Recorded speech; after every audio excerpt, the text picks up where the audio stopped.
یادگاریات بدجور میسوزونه. کجای عشق من، کجای دیوونه؟ از هیچکی پنهون نیست، از تو چه پنهونه؟ دلم پریشونه، بدجوری داغونه. بیای میدم تموم این شهر رو چراغونش کنن. بیای فقط بخوای، بیای واسه دوباره مهمونی میدم. تموم این جونو میدم، بیای فقط بیای. هوا تو کردم من، چه تلخ این دوری، چقدر قشنگه این دوست داشتن زوری. تنهاییامو باز من با تو پر کردم. کجای دنیایی من رامو گم کردم. هوا تو کردم من، چه تلخ این دوری، چقدر قشنگه این دوست داشتن زوری.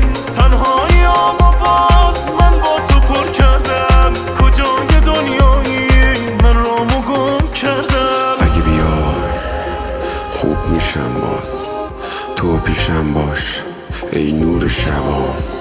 مثل نور شما تو چشم باش، تو بغلت باشم و بچشم باز. من همه احساسمو واسه تو خرج کردم.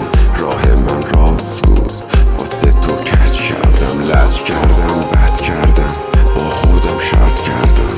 من سر تو با همه دنیا هم جنگ کردم. هوا تو کردم من، چه تلخ این دوری، چقدر قشنگه این دوست داشتن زوری.